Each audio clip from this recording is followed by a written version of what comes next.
ಸುಜ್ಞಾನ ಚಾನಲಿನ ಆತ್ಮೀಯ ವೀಕ್ಷಕರಿಗೆಲ್ಲ ಸ್ವಾಗತ. ಸುಜ್ಞಾನ ಚಾನಲಿನ ಹೊಸ ವಿಡಿಯೋಗಳನ್ನು ಇನ್ಸ್ಟೆಂಟ್ ಆಗಿ ನೋಡಲು ಸಬ್ಸ್ಕ್ರೈಬ್ ಬಟನ್ ಅನ್ನು ಕ್ಲಿಕ್ ಮಾಡಿ. ಇನ್ಸ್ಟೆಂಟ್ ವಿಡಿಯೋಗಳ ನೋಟಿಫಿಕೇಶನ್ ಅನ್ನು ಪಡೆಯಲು ಬೆಲ್ ಐಕಾನ್ ಅನ್ನು ಕ್ಲಿಕ್ ಮಾಡಿ.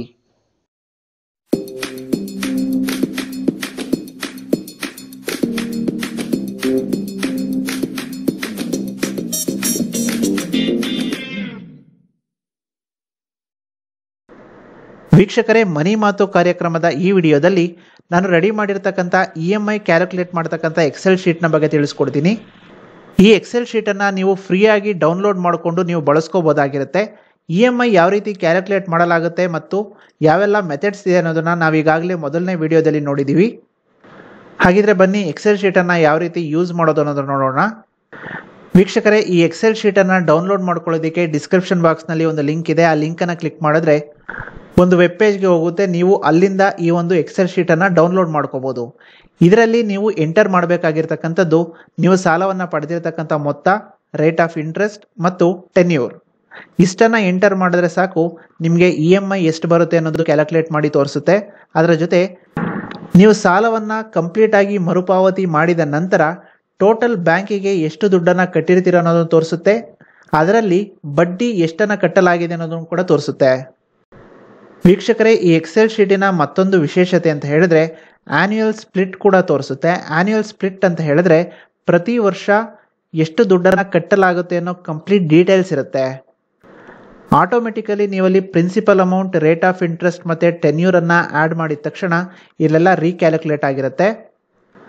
ಫಾರ್ ಎಕ್ಸಾಂಪಲ್, ಮೊದಲನೇ ಕಂತಿನಲ್ಲಿ ಪ್ರಿನ್ಸಿಪಲ್ ಕಾಂಪೊನೆಂಟ್ ಎಷ್ಟು ಹೋಗುತ್ತೆ, ಇಂಟ್ರೆಸ್ಟ್ ಕಾಂಪೊನೆಂಟ್ ಎಷ್ಟು ಹೋಗುತ್ತೆ, ಔಟ್ಸ್ಟ್ಯಾಂಡಿಂಗ್ ಬ್ಯಾಲೆನ್ಸ್ ಅಂದರೆ ರಿಮೈನಿಂಗ್ ಸಾಲ ಎಷ್ಟು ಮಿಗುತ್ತೆ ಅನ್ನೋದು ಗೊತ್ತಾಗುತ್ತೆ. ಇದರಲ್ಲಿ ರೆಡ್ಯೂಸಿಂಗ್ ಬ್ಯಾಲೆನ್ಸ್ ಮೆಥಡ್ ಯಾವ ರೀತಿ ವರ್ಕ್ ಆಗುತ್ತೆ ಅನ್ನೋದನ್ನ ನೀವಿಲ್ಲಿ ಚೆನ್ನಾಗಿ ಅರ್ಥ ಮಾಡ್ಕೋಬೋದು. ನೀವಿಲ್ಲಿ ಗಮನಿಸ್ಬೋದು, ಮೊದಲನೇ ಕಂತಿನಲ್ಲಿ ಪ್ರಿನ್ಸಿಪಲ್ ಕಾಂಪೊನೆಂಟ್ 6,000 ಇದ್ದರೆ ಇಂಟ್ರೆಸ್ಟ್ ಕಾಂಪೊನೆಂಟ್ 4,000 ಇದೆ. ಅದೇ ನೀವು 60ನೇ ಕಂತಿಗೆ ಹೋಗಿ ನೋಡಿ, ಪ್ರಿನ್ಸಿಪಲ್ ಕಾಂಪೊನೆಂಟ್ ಜಾಸ್ತಿ ಇರುತ್ತೆ ಮತ್ತು ಇಂಟ್ರೆಸ್ಟ್ ಕಾಂಪೊನೆಂಟ್ ಕಡಿಮೆ ಇರುತ್ತೆ. ಸೊ ಇಲ್ಲಿ ಎಷ್ಟು ಮಿಕ್ತಾ ಹೋಗುತ್ತೆ, ಔಟ್ಸ್ಟ್ಯಾಂಡಿಂಗ್ ಪ್ರಿನ್ಸಿಪಲ್ ಏನಿರುತ್ತೆ ಅದಕ್ಕೆ ಇಂಟ್ರೆಸ್ಟನ್ನು ಕ್ಯಾಲ್ಕುಲೇಟ್ ಮಾಡಲಾಗುತ್ತೆ. ಆದ್ದರಿಂದ ರೆಡ್ಯೂಸಿಂಗ್ ಬ್ಯಾಲೆನ್ಸ್ ಮೆಥಡ್ ಹೆಚ್ಚಾಗಿ ಬಳಕೆಯಲ್ಲಿದೆ. ಯೂಶಲಿ ಎಲ್ಲ ಬ್ಯಾಂಕ್ಗಳು ಇದನ್ನೇ ಫಾಲೋ ಮಾಡೋದ್ರಿಂದ ಇದಕ್ಕೆ ಈ ಆನ್ಯುಯಲ್ ಸ್ಪ್ಲಿಟನ್ನು ಮಾಡಲಾಗಿದೆ. ನೀವಿಲ್ಲಿ ನೋಡ್ಬೋದು, ಇವಾಗ 5 ಲಕ್ಷಕ್ಕೆ ಚೇಂಜ್ ಮಾಡ್ತಾ ಇದ್ದೀನಿ ನಾನು ಪ್ರಿನ್ಸಿಪಲ್ ಅಮೌಂಟನ್ನು.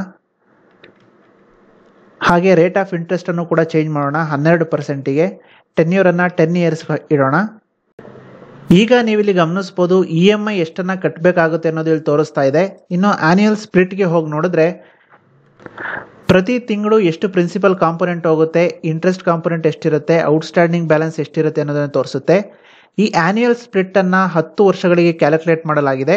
ಅಂದರೆ 10 ವರ್ಷಗಳ ಕಾಲ ನೀವು ಸಾಲವನ್ನು ಪಡೆದಿದ್ರೆ ಅದರ ಆನ್ಯುಯಲ್ ಸ್ಪ್ಲಿಟ್ಟನ್ನು ತೋರಿಸುತ್ತೆ. ಅದಕ್ಕಿಂತ ಜಾಸ್ತಿ ಇದ್ದರೆ ಈ ಎಕ್ಸೆಲ್ ಶೀಟ್ ಕ್ಯಾಲ್ಕುಲೇಟ್ ಮಾಡೋದಿಲ್ಲ. ಒಂದು ವೇಳೆ ನಿಮಗೆ ಇನ್ನೂ ಹೆಚ್ಚು ವರ್ಷಗಳಿಗೆ ಈ ಎಕ್ಸೆಲ್ ಶೀಟ್ ಬೇಕು ಅಂತ ಹೇಳಿದ್ರೆ ನಮಗೆ ಮೇಲ್ ಮಾಡ್ಬೋದು ಅಥವಾ ಕಮೆಂಟನ್ನು ಮಾಡಿ. ನಿಮಗೆ ಬೇಕಿರತಕ್ಕಂಥ ಸಹಾಯವನ್ನು ಮಾಡೋದಕ್ಕೆ ನಾವು ರೆಡಿ ಇದ್ದೀವಿ ಅಂತ ಹೇಳ್ತಾ, ಈ ವಿಡಿಯೋ ನಿಮಗೆ ಇಷ್ಟ ಆಗಿದ್ದಲ್ಲಿ ಲೈಕ್ ಮಾಡಿ, ಶೇರ್ ಮಾಡಿ, ನಮ್ಮ ಚಾನಲ್ ಸಬ್ಸ್ಕ್ರೈಬ್ ಆಗಿ. ಈ ವಿಡಿಯೋ ನಿಮಗೆ ಇಷ್ಟ ಆಗಿದ್ದಲ್ಲಿ ಶೇರ್ ಮಾಡೋದನ್ನು ಮರಿಬೇಡಿ. ನಮ್ಮ ಮುಂದಿನ ವಿಡಿಯೋಗಳನ್ನು ಇನ್ಸ್ಟೆಂಟ್ ಆಗಿ ನೋಡಲು ಬೆಲ್ ಐಕಾನನ್ನು ಕ್ಲಿಕ್ ಮಾಡಿ. Thank you for watching.